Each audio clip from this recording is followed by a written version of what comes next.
안녕하십니까? 사암침법을 포함한 모든 침술의 황제인 정통사암침으로서 명의를 배출하는 정통사암오행침구학회에서 정통사암침 얘기 제20회 모시중원기 를 말씀드리겠습니다.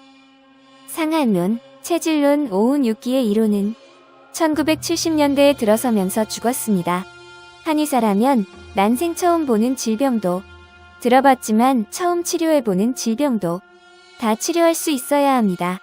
또 환자의 증상이 수십 가지라고 할지라도 한꺼번에 치료할 수 있어야 합니다. 명의가 되기 위해서는 훌륭한 스승을 만나야 합니다. 매달 마지막 토요일 오후 2시에 정통사암침 소개 설명회가 있으며 예약은 필수입니다. 한의학에서의 문제점들을 설명드립니다. 한의사가 한의학에 문제가 있다는 것을 모르면 명의가 될 수 없습니다. 문제가 있다는 것을 아는 것만으로도 명의가 되는 첫걸음을 내디딘 것입니다. 모든 한의사는 모든 양의사보다 낫다고 생각한다. 양의학은 치료가 아닌 관리가 목적이므로 어떤 한의사도 양의사가 못 고치는 질병을 고칠 수 있는 가능성이 있습니다. 문제는 환자들을 치료할 때 100%에 가까운 성공률을 거두지 못합니다. 50%만 되어도 명의 소리를 들을 수 있는 것이 현실입니다. 박학다식이 생각만큼 중요하지 않으며 치료 성공률을 높이지 않는다. 책을 쓰거나 강의를 할 때 노하우를 다 내놓는 사람은 거의 없습니다. 노하우가 A4 용지 10장이라고 할 때 10장으로 책을 출판하는 사람은 없으며 또 그런 책을 살 사람들이 없기 때문에 쓸데없는 내용이 들어있기 마련입니다. 그런데 또 저자는 어떤 내용이 쓸데없는지, 어떤 내용이 노하우인지를 설명하지 않습니다. 설령 저자가 노하우를 설명했다고 해도 그 노하우가 올바른 경우는 극히 드뭅니다. 유명한 책을 달달 외운다고 해서 격분의 명의가 된 분을 아십니까? 저자나 강사의 입장이 되어보세요. 해부학은 명의가 되기 위한 필요충분 조건이 절대로 아니다. 대부분의 경우에 있어서 외과의사는 한의사보다 해부학적 지식이 많을 것입니다. 외과의사가 침술을 배우면 모두가 명의가 될까요? 사암도인에 비교하면 현대의 모든 한의사들의 해부학에 대한 지식은 훨씬 뛰어납니다. 그런데 사암도인을 뛰어넘는 명의는 지금 어디에 있을까요? 교수, 강사, 저자의 강의 책 내용이 완벽하지 않다. 앞에서도 설명드렸듯이 명성이 높다고 해서 명의가 아닙니다. 명의의 치료 성공률은 거의 100%가 되어야 합니다. 배운 지식 모두가 꼭 써야 하는 것이 아니다. 고등학교에서 배운 미적분을 쓰기 위해 일상생활에서 눈에 불을 켜는 사람은 없습니다.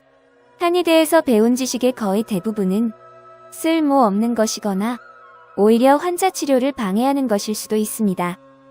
주입식 교육의 폐해는 대한민국만의 것이 아닙니다. 전 세계 공통적인 문제입니다. 생각할 수 있는 능력을 없애는 것이 교육이 해온 일입니다. 배운 것의 정오를 판별할 능력을 잃어버린 것이 큰 문제입니다.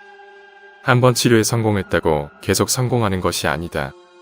기적과 같은 치료 효과 경험은 누구든지 가질 수 있습니다. 주술사도 기적을 보일 수 있습니다.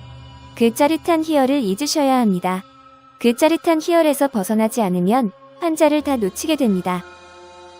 기적과 같은 치료 효과를 보인 환자와 똑같은 조건을 가진 다른 환자가 올 가능성은 거의 없습니다. 어떤 환자가 와도 성공적으로 치료할 수 있어야 합니다.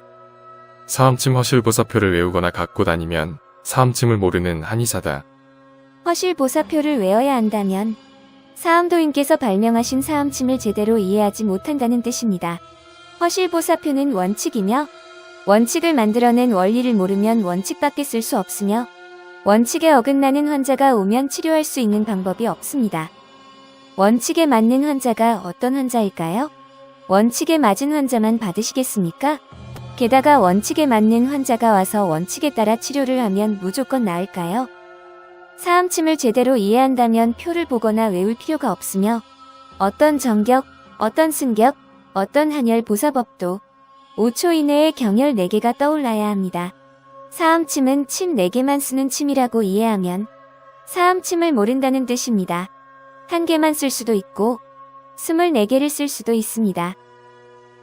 환자의 증상들이 치료에 맞아야 하는 것이 아니라 증상들에 맞춰서 치료가 유연하게 만들어져야 합니다. 아래에서의 문제점은 다음 카페의 글이며 꼭 읽어보시기 바랍니다. 매우 중요한 한열보사법이 언급되지 않은 것은 물론 이 글에 적지 않은 오류가 있습니다. 오류가 있다는 것을 알아낼 수 없다면 주입식 교육에 의해 생각할 수 있는 능력을 잃었다는 뜻입니다.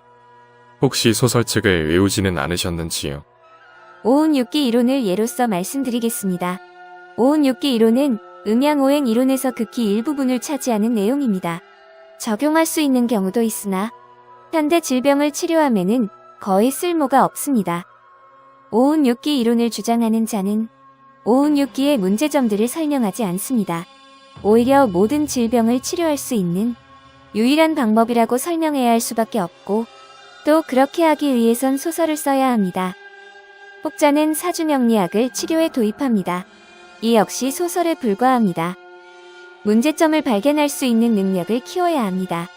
양의학과 한의학을 불문하고 건강에 관한 기존의 모든 지식이 오류투성이라는 색안경을 쓰지 않으면 오류가 보이지 않습니다. 명의가 되심에 조금이라도 도움이 되었길 바랍니다.